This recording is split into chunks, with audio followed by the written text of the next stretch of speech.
Hey guys, thanks for stopping by Ballistic Barbecue. Tonight I'm going to be cooking up a couple really beautiful Wagyu sirloins that I got from Broadleaf. And we're also going to be making homemade steak sauce.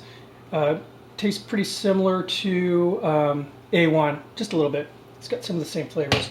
Anyway, I want to show you the steaks right off the bat. Alright, so here are the steaks. Now again, these are sirloins, which is in steak talk, it's a very flavorful steak, but it's usually not that tender. As you can see, it's Australian Wagyu. It's got some great marbling in here, so I'm hoping that'll, contribute to the tenderness of these things. Pretty thick. I mean, this one's 2 inches thick, 10 ounces a piece. I'm gonna wash my hands and we'll get to seasoning these. All right, so I'm gonna keep the seasoning on these steaks extremely simple. There's a lot of really good flavor here. I've got some very coarsely ground sea salt. I'm going for that extreme crust. And I'm going to go pretty liberal on this.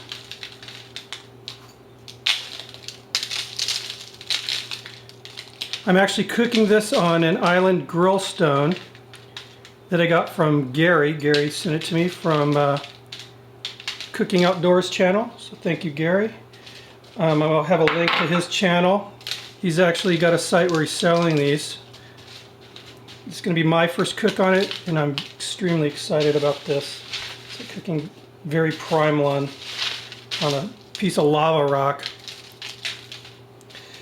So as far as pepper is concerned, I'm going to season this with pepper after they're cooked. And this is sort of a broadleaf suggestion. The Greg Norman ranches there, they produce this stuff, and that's what they're suggesting as far as on their Wagyu.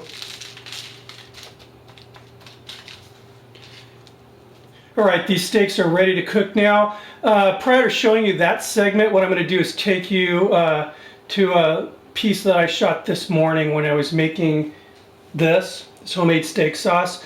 The reason I'm going to show it to you now is because just the cooking alone takes about 40 minutes or so. So check that piece out and then we'll get out to the grill. Now the ingredients for this steak sauce are pretty basic, pretty accessible to everyone. We're going to be using 2 cups ketchup, 1.5 cups orange juice, 3/4 cups raisins, 1/4 cup brown sugar packed, 4 cloves of fresh garlic minced, 2 tablespoons freshly minced ginger, 1/4 cup Worcestershire sauce, 2 tablespoons red chili sauce, 2 tablespoons soy sauce, 3 tablespoons cider vinegar, 1 tablespoon granulated garlic. As we near the end of the cooking process for this sauce, we're going to be adding salt and pepper to taste. Now we're going to get all these ingredients into a saucepan and simmer for about 35 to 45 minutes until it begins to thicken. Alright, so the sauce has been reduced quite a bit. It's pretty thick now, but there are still, all those solid chunks in there, and of course the raisins, which are now nice and plump from all the juice that it's been simmering in for 40 minutes. So what we're going to do is throw it in the blender, blend it up to a nice smooth consistency.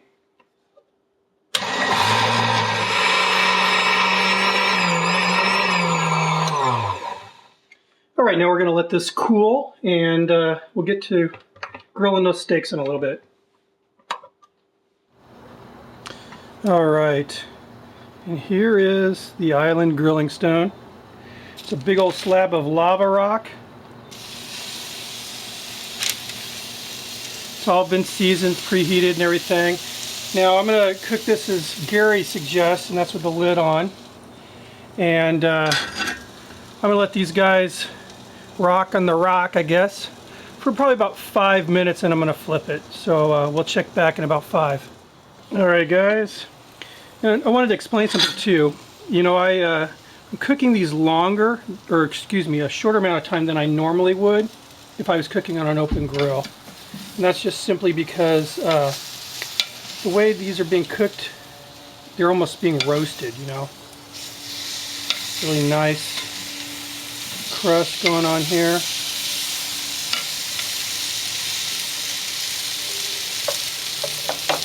Alright, this lid closed. We'll check on them in another 5 or so. Alright guys, had a little technical difficulty, but I've also got some potatoes going here, just seasoned with a real basic herb rub. So check on them in a little bit. Alright, so these guys are done. It's a beautiful crust, nice crust. Alright, so I'm going to get these in the house, and then we're going to get some more vegetables on the lava rock here. Let me get these in there really fast. Alright, we're back. As you can see, I flipped the potatoes. Great roasted color on those. The really neat thing about this grilling stone is you treat it kind of like like you would a cast iron skillet, and you know, it's absorbing all these wonderful flavors that we're throwing in here. So I just pumped this thing full of some Wagyu marbling fat, which is going to really, hopefully, affect my future cooks in a real positive way.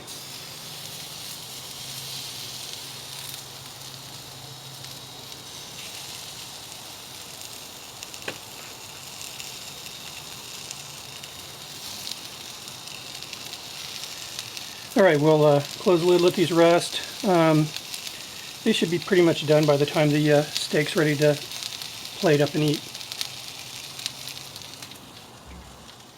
Alright, so these potatoes are done.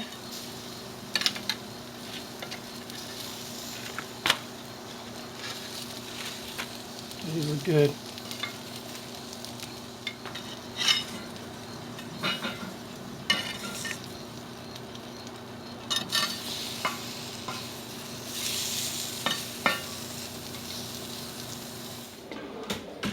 Alright guys, so here we are, getting that grilled asparagus, got the onion, potatoes, and that homemade sauce.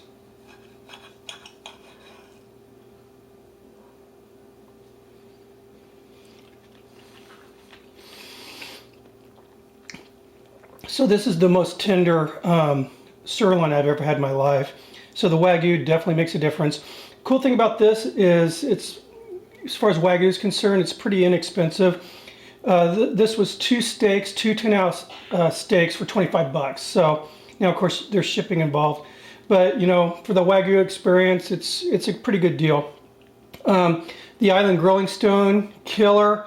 You know, you don't get the grill marks, but you're definitely getting a good sear, and I'm looking forward to seeing how much it affects future cooks, you know, by flavoring it with the other cooks previously.